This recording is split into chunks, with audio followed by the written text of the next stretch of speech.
diagnosed early to meet the criteria. So early childhood, so it doesn't usually show up in adults. So it's not something that would occur because there are changes in the brain. So it makes sense if you understand the pathology that they think is contributing, that it's not going to show up as an adult. So it's always been there, at least from what I can ascertain, or you're dealing with a different diagnosis. So early childhood, the symptoms are hyperactivity, impulsivity, and or inattention. These are the 3 core symptom areas. They've even got sophisticated enough to subtype them. I didn't add those in, but you have subtypes that have a predominance of one of these core symptoms over the others. The big thing with these, because when you read through them, you'll go, well, I'm like that. It's the degree. So the degree is kind of measured in how much does it affect your life. And you saw with the girl in the video is that profound effects on her life. So it affects cognitive, the way they think, academically, almost invariably they have trouble in school. With her, what was the big story she told about her stat scores? She aced it, but she failed to sign up for it. I don't understand that. Yeah, I don't understand. You know, she may have gone to class and never, and But she was why they never would let her take it, officially I don't know. So you have so much time to sign up, so I don't know. I thought that was odd. Behavioral, you saw her, she gave you lots of instances of behaviors. Emotional, social, she had boyfriends, she had marriage, she had divorce, she had friends that she could not sustain. So social functioning as well. Okay, so that's the definition. So let's kind of walk through the Okay, so average age is 7. Some of you have given stories that kind of go along with that. Symptoms usually appear around 3 to 6 years of age. About a third of kids are diagnosed in the like 4 to 5 year old range. 6% of American children are being treated with ADHD medications. That's a lot. It's one of the more chronic now conditions of childhood. So if you work in that area, you're very likely to see it, which means as you all grow older, you'll see it in adults as well. So this kind of gives you a breakdown. My screen up there isn't showing up, so there we go.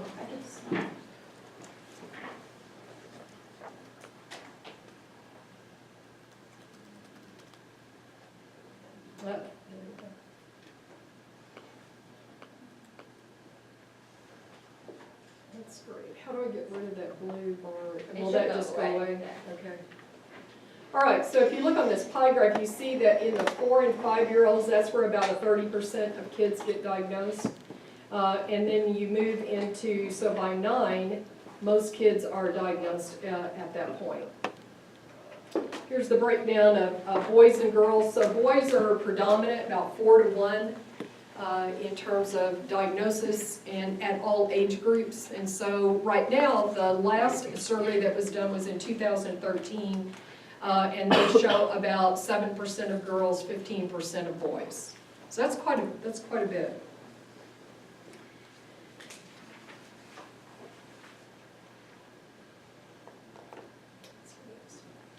So a lot of diseases also have other comorbid conditions that go with this. Some of these I am not familiar with, but several of them are psychiatric, as you can imagine. This optional defiant disorder is very common. They almost always have this as well. So you can imagine if you are constantly in trouble, then you're disruptive of a class, you're disruptive at a social situation. You see where they start to get lots of negative feedback. So they could either be the acting out that's part of it, or it can be the defiance about being constantly in trouble, or using that as the way you get attention is by acting out, and so it becomes part of the way you can get adults to notice you. They won't notice you for anything good. So that is a very common disorder. Conduct disorders, Depression, anxiety, you can see where those would start to come about if you are socially isolated, feel different. Learning disabilities also pretty common. So that gives you kind of a breakdown of those. So in terms of diagnosing, those things have to be ruled out, but they also have to be ruled in. And they are treated independently from the ADHD. So you can't say, well, I've treated their ADHD, the other will get better. It probably won't. So they will need treatments for those. These disorders don't go away, or conditions go away because you have treated them for one. It may be the other thing to look at. We talked about depression resistant or SSRI resistant depression. So it's looking for these other comorbid or common concomitant conditions, looking for them as well.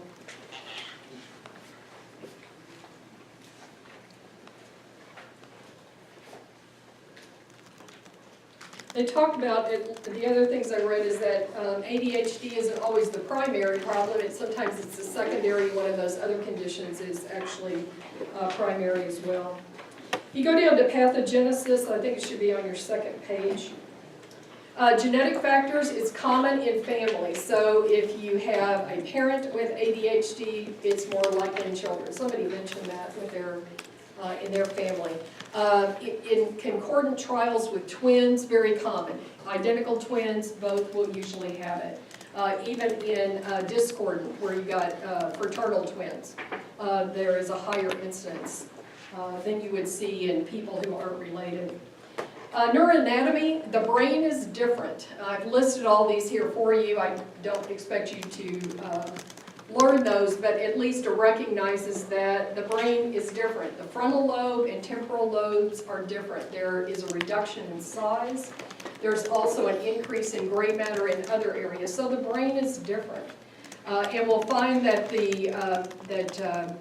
brain function that also oversees behavior or decision making, like in the frontal lobe, that's where the impairment is, but it's also where dopamine receptors and norepinephrine receptors reside. So those two neurotransmitters are thought to be part of the problem, and so that's why the drugs work, and we'll talk about that as we get there. So, and a lot of it's in how the brain talks to other regions. I read some about that. So it isn't just these areas, it's multiple regions in the body and or in the brain, and how the brain sends those signals to different parts. So this next part is really important. And I've given you a link there. I would encourage you to go look at this. It's out of Harvard. It is, and it's their child behavior group, and they talk about these executive functions, and they show you with children what they are. It's only about 5 minutes, but it was really helpful for me to look at. So the executive functioning of the brain, this is where they have most of their problems, fall into these three areas: working memory, inhibitory control, mental flexibility. They use the example of air traffic controllers. So think about what an air traffic controller has to do. What are they doing up there? Coordinating constantly, not making sure. Okay, so you got incoming flights that are taking off. So in terms of all the things you have to juggle, think about all the things you juggle when you're even sitting there. So you have to have some type of ability to inhibit other stimuli. So you have to have the ability to ignore certain things that are coming in, right? Okay. So, and when you do that, if you are switching tasks, you also have to have working memory. You have to remember what was the task I was doing and the ability to return to it and with a flow. Mental flexibility, the ability to juggle multiple things, multiple stimuli, and prioritize. Those are executive functions. That's where these kids have trouble. Okay? So you may tell them to do something, but if then you move them to another task and then bring them back to that task, they cannot remember, or they can't remember as well. So if something distracts them, then the return to working memory is impaired. So these are really important to remember. It also goes to their inability to self-regulate. So their inhibitory control, not there. ability to pay attention. So you can see where these things then start to be explained. So I would encourage you to go to read those. Let's see.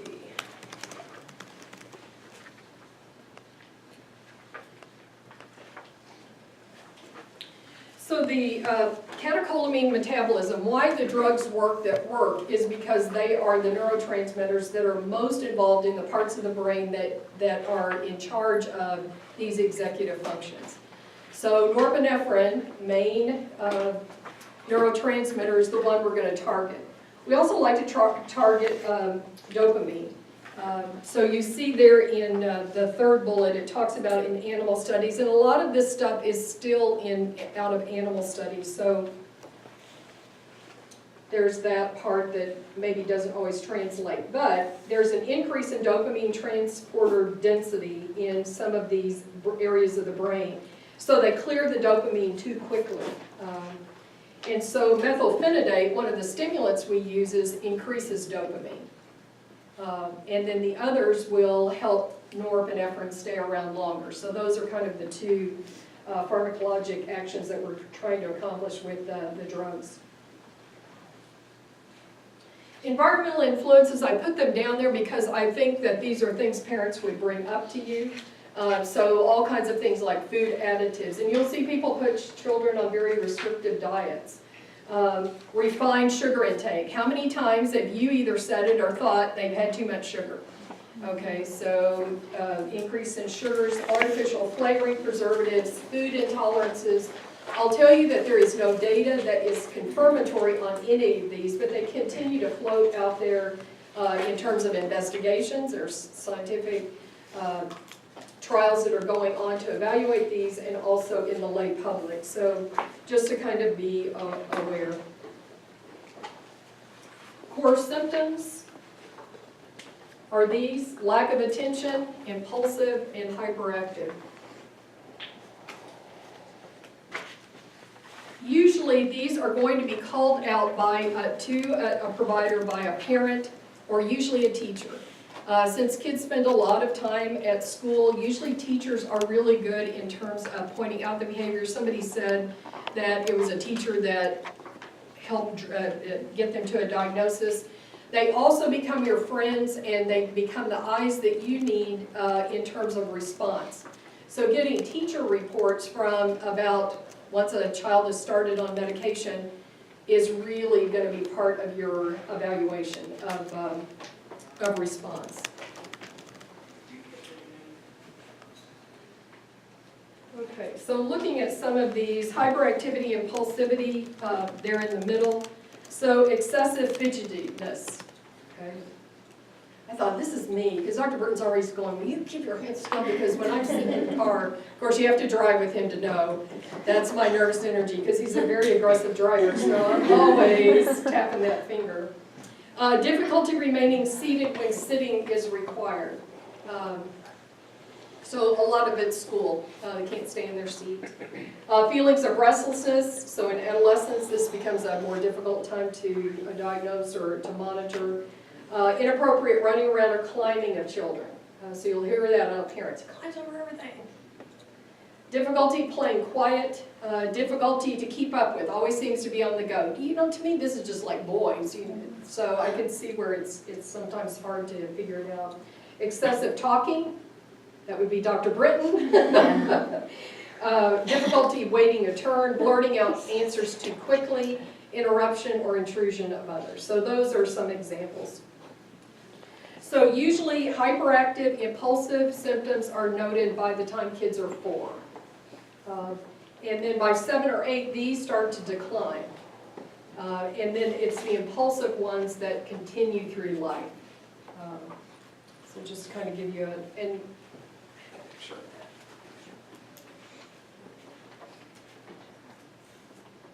So this one kind of shows you that hyperactivity you're seeing from young age to playing out by the time they're adolescents, and then the distractibility and impulsivity remaining with for probably the life of the person. So those go together. So hyperactivity, impulsivity kind of are linked together, even though they're both considered core symptoms. And then inattention is a different domain.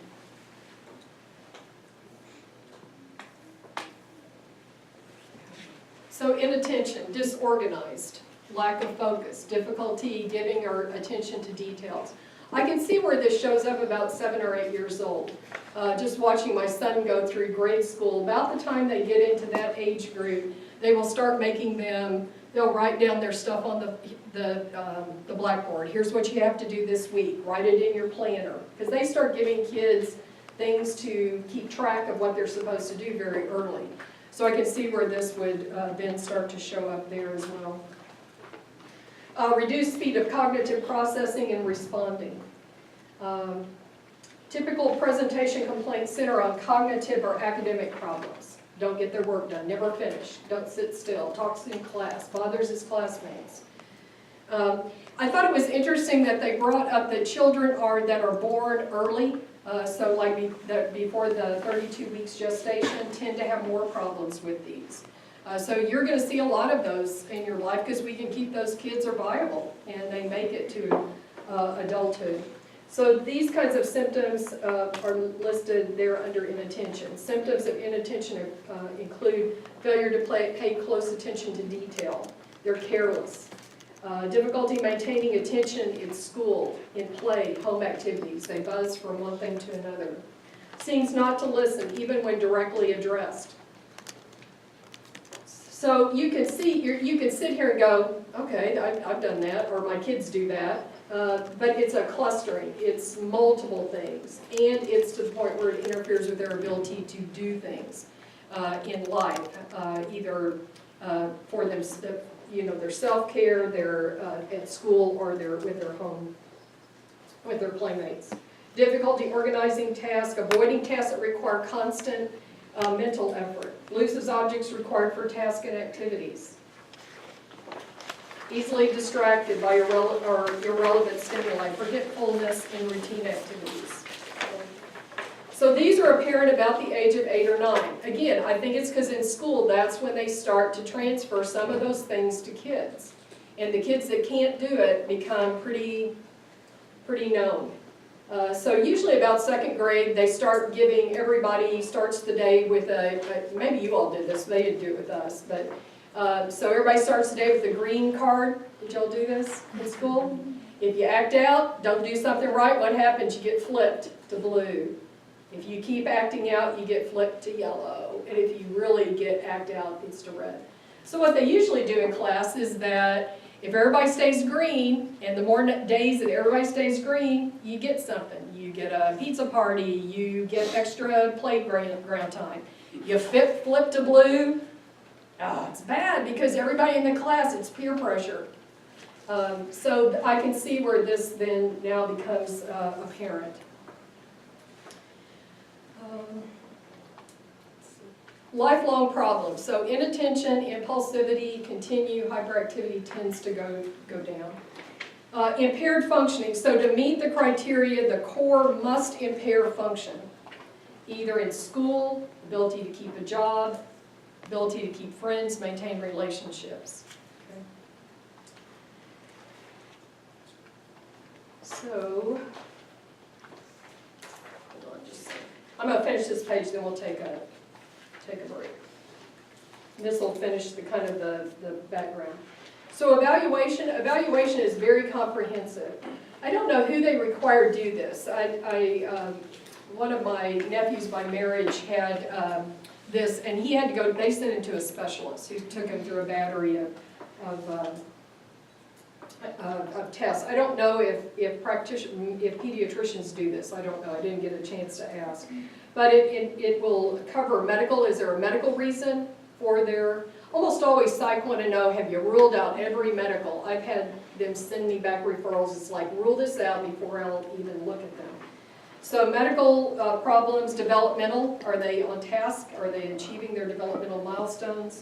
Educational, so send them out for educational testing.